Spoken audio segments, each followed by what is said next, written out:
Welcome everyone. Today we are starting our new chapter, Maxima and Minima. Before starting the new chapter, once we will recall our last concept. As in last chapter, application of derivatives, we have studied about the slope. When we were finding the equation of the tangent and the normal, first of all we had to find out the value of the slope. How we were finding that? By using differentiation of given function. That means dy over dx at any particular point or some coordinates were given, that was the value of m, slope. Then they were asking in last chapter where the function is increasing and where it is decreasing. For that, what we were doing, we were finding the value of differentiation. If the value of differentiation, that means f dash x, or we can say dy over dx, if it was greater than by 0, then the function was said to be increasing.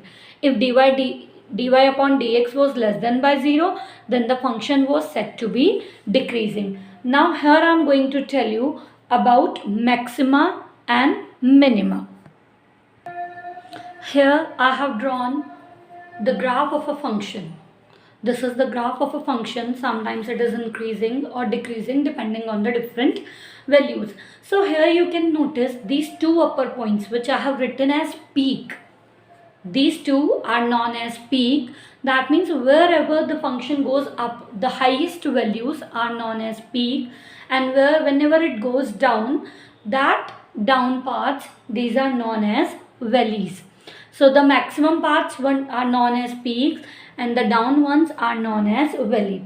If I say, then a peak may not be the highest point on the graph. As here also you can see that I have shown two peaks. So when we are plotting or when we are drawing the graph of a function, then we may get 2, 3 or more peaks.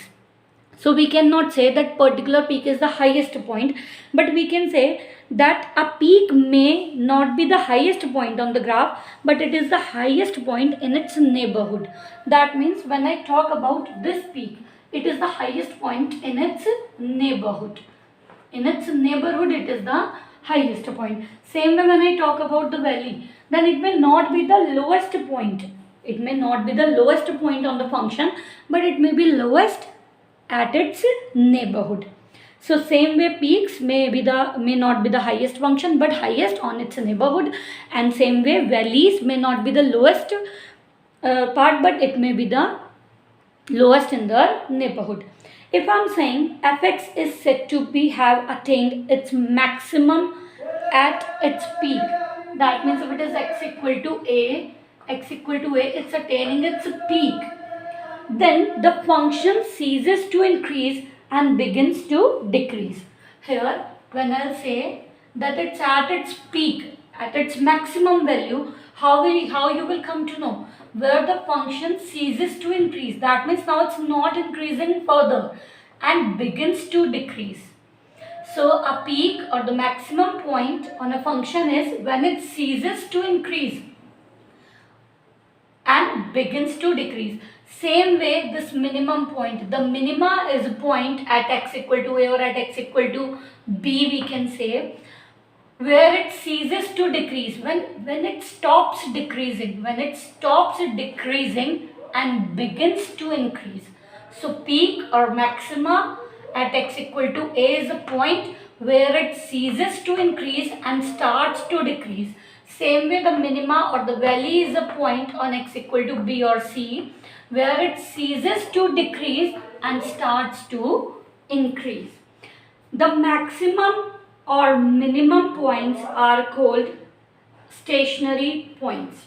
These two points or these two are known as its turning point or stationary point, where these functions stops being increasing and starts to decrease, or stops being decreasing and starts to increase.